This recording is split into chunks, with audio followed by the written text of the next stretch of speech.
Նիկոլ Փաշինյանը Ղրղստանում կայացած Եվրասիական միջկառավարական խորհրդի նիստում հայտարարել է, որ Հայաստանը հավատարիմ է ԵԱՏՄ հիմնարար սկզբունքներին։ Նրա խոսքով միության հիմնական սկզբունքներից մեկը ապրանքների և ծառայությունների ազատ տեղաշարժն է, սակայն գործնականում այդ սկզբունքները լիարժեք չեն իրականացվում, ինչը խոչընդոտում է բիզնես զարգացմանը։ Ցավոք, գործնականում այդ սկզբունքները կատարվում են ոչ ամբողջական ծավալով, խանգարելով բիզնեսի զարգացմանը։ Առանձին սահմանափակումները և վարչական գործողությունները շարունակում են խոչընդոտել ընդհանուր շուկայի լիարժեք գործունեությանը, նվազեցնելով բիզնեսի վարման պայմանների կանխատեսելիությունը և ինտեգրացիոն գործընթացների արդյունավետությունը։ Անդրադառնալով ԵԱՏՄ 4 երկրների հայտարարությանը Եվրամիությանն անդամակցելու հարցով հանրաքվե անցկացնելու վերաբերյալ, Փաշինյանն ասել է, որ Հայաստանն այն ընդունել է ի գիտություն։ Հայաստանի Հանրապետությունը չի կարող հանրաքվե անել հարցի շուրջ, որն այս պահին գոյություն չունի, հայտնել է Փաշինյանը և նշել, որ ԵԱՏՄ-ի և ԵՄ-ի միաժամանակյա անդամակցությունն անհնար է, իսկ ԵՄ-ին անդամակցելու գործընթացի մեկնարկը դեռ չի նշանակում ավտոմատ անդամակցություն։ Փաշինյանը նշել է, որ մինչև հնարավոր հանրաքվեն անհրաժեշտ են մի շարք փուլեր,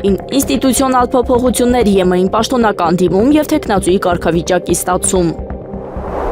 Մեծիտան Կիլիկիո կաթողիկոս Արամ Ան Երուսաղեմի հայոց պատրիարքությունը Ամերիկայի հայ եկեղեցու արևելյան թեմը քննադատել ու դատապարտել են ամենայն հայոց կաթողիկոսի բարձրաստիճան հոգևորականների նկատմամբ դատավարությունը։ Մասնավորապես Արաման նշել է, Գարեգին վեհափառի դատարան կանչելն անընդունելի է և դատապարտելի, երկու վեհափառներս մշտական կապի մեջ ենք միմյանց հետ և խորհրդակցում ենք մեր հայրենիքին ու ազգին հուզող խնդիրների շուրջ։ Մենք մեր խոր ընդվզումն ենք հայտնել Գարեգին վեհափառին և նույնիսկ առաջարկել ենք դատարան չներկայանալ, այլ ուղարկել իր ներկայացուցչին։ Հայաստանի կառավարությունը պատրաստակամություն է հայտնել պատասխանատու գերատեսչության միջոցով հանդիպում կազմակերպել Բաքվում ապօրինի պահվող Ռուբեն Վարդանյանի կնոջ Վերոնիկա Զոնաբենդի հետ։ Գործադիրից հայտնել են, որ կապ է հաստատվել տիկին Զոնաբենդի հետ և փոխանցվել են համապատասխան պաշտոնատարանցի կոնտակտային տվյալները իրեն հարմար ժամանակ հանդիպումը կազմակերպելու համար։ Նշենք, որ Վերոնիկա Զոնաբենդը հուլիսի 8-ին բաց նամակով դիմել էր Հայաստանի Հանրապետության վարչապետ Նիկոլ Փաշինյանին, տեղեկացնելով կանանց միջազգային մարդասիրական պատվիրակության կազմում Բաքու մեկնելու իր մտադրության մասին։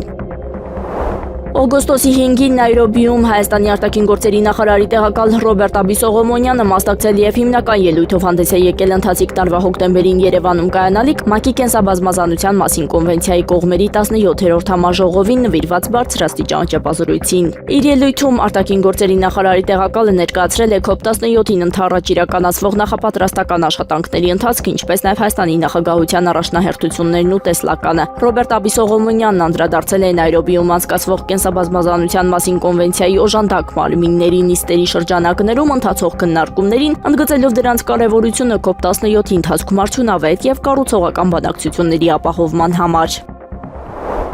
Ռուսաստանից Ցորենովլի 8 և Ածուխովլի 10 վագոն կուղարկվեն Հայաստան-Ադրբեջանի տարածքով, ըստ ԱՊԱ-ի Ցորենով և Ածուխովլի վագոնները վաղը կմեկնեն Բիլիջարի կայարանից։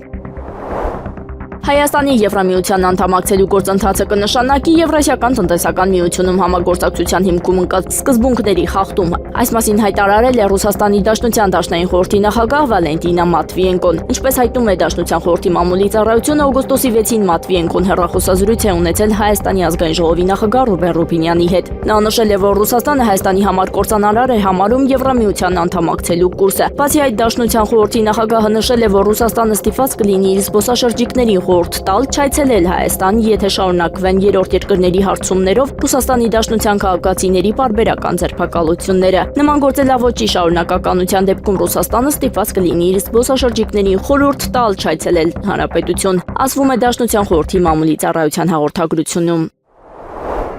Եկատերինբուրգում հարված է հասցվել Վայլբերեզի պահեստին։ Տեղական տվյալներով քաղաքի Չկալովսկի շրջանում գտնվող պահեստի վերևում նկատվել է սև ծխի սյուն։ Ականատեսները նաև հայտնել են բարձր պայթյունի ձայնի մասին։ Տարածաշրջանում այդ պահին գործել է անօդաչու սարքերի վտանգի ռեժիմ։ Դեպքի հետևանքների և հնարավոր տուժածների վերաբերյալ այլ մանրամասներ առայժմ չեն հաղորդվում։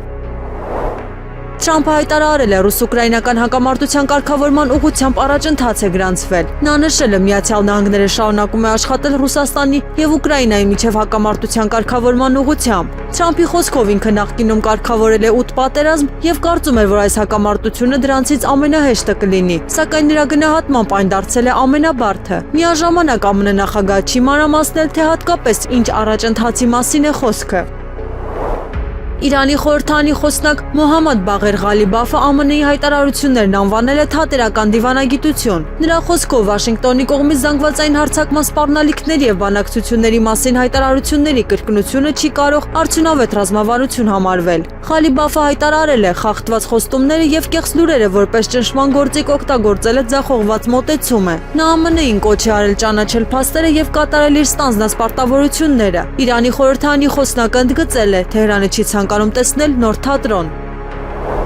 Իրանը եւ Օմանը քննարկում են Հորմուզի նեղուցի նավագնացության կառուցվածքը փոխելու ծրագիր։ Առաջարկվում է ներկայիս հյուսիսային եւ հարավային նավագնացության ուղիները աստիճանաբար փոխարինել մեկ կենտրոնական միջանցքով։ Նախնական փուլում նավերը կմտնեն հյուսիսային երթուղով Իրանի ափերի մոտ եւ դուրս կգան հարավային երթուղով Օմանի ափերի մոտ։ Անցումային փուլից հետո ամբողջ նավագնացությունը նախատեսվում է տեղափոխել կենտրոնական միջանցք, որտեղ մուտքային երթևեկությունը կկառավարի Իրանը, իսկ ելքայինը Իրանն ու Օմանը համատեղ։ Տրանզիտային վճարներ նախատեսվում է հաշվարկել մատուցվող ծառայությունների, այդ թվում ապահովագրության, բունկերային վառելիքի եւ շրջակա միջավայրի պաշտպանության հիման վրա, այլ ոչ թե բեռի արժեքի ֆիքսված տոկոսի չափով։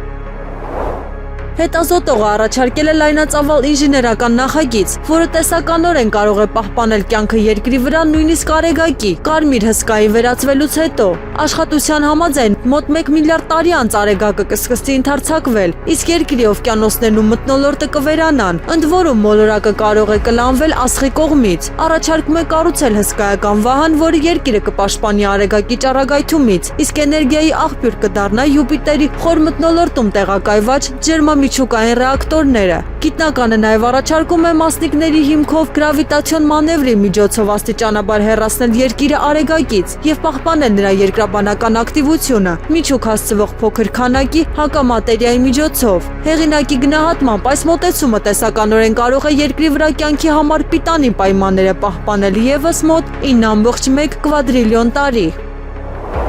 Օգոստոսի 6-ի երեկոյան եւ օգոստոսի 7-ի առավոտյան Ռուսաստանի զինված ուժերը շարունակել են հարվածներ հասցնել Սև ծովում գտնվող ծովային նավերին։ Ռուսաստանի պաշտպանության նախարարության հաղորդմամբ նավերը օգտագործվել են Ուկրաինայի զինված ուժերի շահերի համար։ Անօդաչու թռչող սարքերի հարվածների հետևանքով Սև ծովի ջրատարածքում խոցվել են 3 բեռնատար նավեր։ ՌԴՊՆ-ի պնդմամբ նավերը տեղափոխել են ռազմական նշանակության բեռներ։ Ռուսական կողմը հայտնել է հարվածների մասին, առանց լրացուցիչ մանրամասներ ներկայացնելու նավերի վիճակի վերաբերյալ։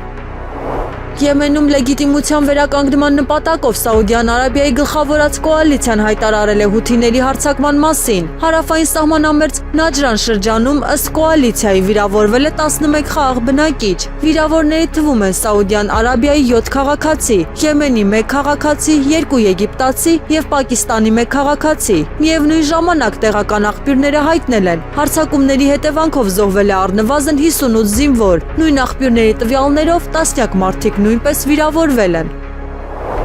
Դոնալդ Թրամփը հաստատել է, որ հրաժարվել է Կիևին պատրիոտ հակաօդային պաշտպանության համակարգերի համար նախատեսված հրթիռներ տրամադրել։ Սպիտակ տանը լրագրողի հարցին, թե ինչու ԱՄՆ-ն չի բավարարում Ուկրաինայի պահանջը, Թրամփը հայտարարել է. այդ հրթիռները անհրաժեշտ են նաև Միացյալ Նահանգներին։ Նրա խոսքով ԱՄՆ-ն ներկայում վերականգնում է սեփական զինամթերքի պաշարները։ Թրամփը նաև հայտարարել է, որ իր պաշտոնավարման ավարտին ԱՄՆ-ի պահեստները լիքն էին։ ՌԴԱԳՆ-ն ԱՄՆ-ին կոչ է արել ուշադրություն դարձնել Կիևի գործողություններին եւ ըստ Մոսկվայի արևմտյան զինատեսակների կիրառմամբ իրականացվող հարձակումներին։ ՌԴԱԳՆ տեղեկատվության եւ մամուլի դեպարտամենտի փոխտնօրեն Ալեքսեյ Ֆադեևը հայտարարել է. Վաշինգտոնը պետք է տեսնի այն գործողությունները, որոնք Ռուսաստանը որակում է որպես հանցագործություններ։ Ռուսական կողմը կոչ է արել բոլոր երկրներին ջանքերը կենտրոնացնել քաղաքական դիվանագիտական գործընթացին աջակցելու վրա։ Վերջինիս խոսքով ռուս-ուկրաինական հարաբերությունների կարգավորման պայմանների մասին բազմիցս խոսվել է։ Նա ընդգծել է, կարգավորման դեպքում պետք է ամբողջությամբ հաշվի առնվեն Ռուսաստանի օրենսդրությունը, այդ թվում անվտանգության ոլորտում գործող նորմերը։ ԱՄՆ կենտրոնական հրամանատարությունը հայտնել է, Իրանի դեմ ծովային շրջափակման վերսկսումից հետո ԱՄՆ-ն փոխել է 49 առևտրային նավի երթուղին։ Հրամանատարության տվյալներով եւս 2 նավ շարքից հանվել է, իսկ եւս 2 նավի վրա իրականացվել են ներխուժման գործողություններ։ Հրամանատարությունը նշել է, որ այս գործողությունների մասին տվյալները ներկայացված են օգոստոսի 6-ի դրությամբ։ Բարգավաճ Հայաստան կուսակցության առաջնորդ Գագիկ Ծառուկյանի նոր մեղադրանքի առաջադրվել քննչական կոմիտեն պնդում է, թե խոսքը 2.5 միլիոն դոլարի շորթման եւ փողերի լվացման մասին է։ Մուլտիգրուպ կոնցեռնի տնօրեն Արթուր Դալաքյանը 2 ամսով կալանավորվել է։ Այս մասին եւս հայտնել են քննչական կոմիտեից։ Նշենք, որ Մուլտիգրուպ կոնցեռնի նախկին տնօրեն Սետրակ Արուստամյանն ու տնօրեն Արթուր Դալաքյանը ձերբակալվել էին առանձնապես խոշոր չափերով 8 միլիարդ 126 միլիոն 946 հազար դրամին համարժեք 21 միլիոն 72 հազար 827 ԱՄՆ դոլար արժողության գույքերը եւ դրամական միջոցները խաբեությամբ հափշտակելու եւ փողերի լվացում կատարելու առերևույթ դեպքերի արդիվ նախաձեռնված քրեական վարույթի շրջանակներում։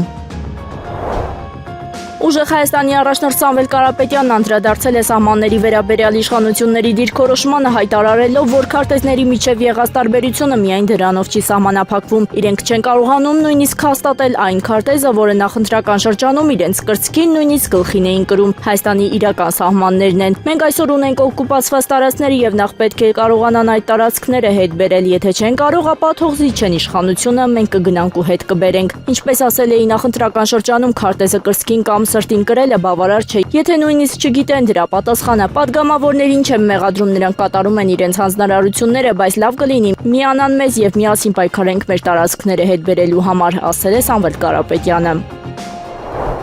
Ուժեղ Հայաստան դաշինքի պատգամավոր Նարեկ Կարապետյանը հանդես է եկել հայտարարությամբ Հայաստանի իշխանությունները խայտառակ ճնշման քայլ են անում եւ պատմության մեջ նման չունեցող դեպք է արձանագրվելու։ Ամենայն հայոց կաթողիկոսը որպես մեղադրյալ հրավիրվել է դատարան։ Վաղը մենք ազգային ժողովում չենք լինի մեր հայրենակիցների հետ, մենք կլինենք վաղաշաբաթում ժամը 16:00-ին, որպեսզի բոլորը տեսնեն, որ մեր կրոնական զգացմունքների հետ խաղն ունենալու է հետևանքներ։ Վաղը ժամը 16:00-ին ես լինելու եմ Էջմիածնի դատարանի դիմաց, մենք լինելու ենք Էջմիածնի դատարանի դիմաց, ասել է Նարեկ Կարապետյանը։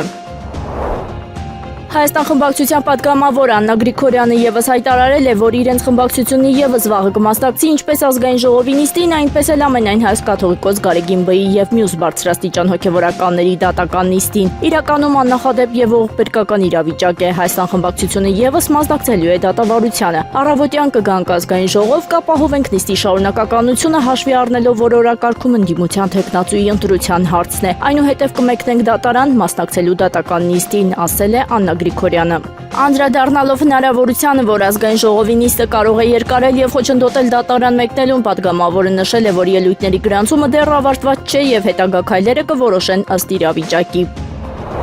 Հաղորդվում է, որ մինչև օգոստոսի 15-ը Մարոկոյից դեպի իսպանական Սեուտա անկլավ կարող է սկսվել միգրանտների նոր զանգվածային հոսք։ Սեուտայի կառավարության խոսնակ Ալեխանդրո Ռամիրեսը մտահոգություն է հայտնել սոցիալական ցանցերում տարածվող կոչերի կապակցությամբ, որոնք վերաբերում են օգոստոսի 15-ին անօրինական ներթափանցման նոր փորձին։ Հետախուզական աղբյուրները չեն բացառում, որ կազմակերպիչները կարող են արագացնել իրենց ծրագրերը, քանի որ անակնկալի գործոնը կորցրել են։ Ազգային հետախուզական կենտրոնի աշխատակիցները մշտապես հետևում են համացանցում տարածվող նման հրապարակումներին։ Ադրբեջանի նախագահ Իլհամ Ալիևը հրամանագիր է ստորագրել, որով Ֆախրեդդին Նաջաֆ Ուղլու Իսմայիլովը հետ է կանչվել Եվրոպայի խորհրդում Ադրբեջանի մշտական ներկայացուցչի պաշտոնից։ Հրամանագրի հրապարակման պաշտոնական Բաքուն հաստատել է կադրային այս փոփոխությունը։ Փաստաթղթում պաշտոնանկության պատճառները չեն ներկայացվում։ Առայժմ հայտնի չէ նաև թե ով կզբաղեցնի այդ պաշտոնը։ ԱՄՆ-ի եւ Ուկրաինայի միջև հետախուզական տեղեկատվության փոխանակումը վերադարձել է նախկին բարձր մակարդակին, հայտարարել է ԱՄՆ սենատոր Մարկ Ուորները, նշելով, որ համագործակցության բարելավումը զգալիորեն նպաստել է Կիևի ռազմական հնարավորություններին։ Նրա խոսքով չի ցանկանում բացահայտել մանրամասները, սակայն իրավիճակը զգալիորեն փոխվել է դեպի լավը։ Վերջինս նշել է հետախուզական տվյալների եւ հեռահար հարվածային միջոցների կիրառումը հնարավորություն է տվել Ուկրաինային հարվածներ հասցնել Ռուսաստանի տարածքի խորքերում։ Նա ընդգծել է, այդ համագործակցությունը օգնել է ամրապնդել Ուկրաինայի դիրքերը պատերազմում։ Reuters-ի փոխանցմամբ Իրան եւ Օմանի միջև առաջարկվող համաձայնագիրը կարող է Թեհրանին վերահսկողություն տալ Հորմուզի նեղուցով Պարսից ծոց մտնող նավերի նկատմամբ։ Գործակալության տվյալներով այս նախաձեռնությունը դիտարկում է որպես ԱՄՆ-ի եւ Իրանի միջև արդեն 5 ամիս շարունակվող պատերազմի ավարտին միտված քայլ։ Աղբյուրների գնահատմամբ սա մինչ այժմ Իրանին արված ամենախոշոր զիջումներից մեկն է եւ կարող է էականորեն փոխել տարածաշրջանի ուժերի հավասարակշռությունը հօգուտ Թեհրանի։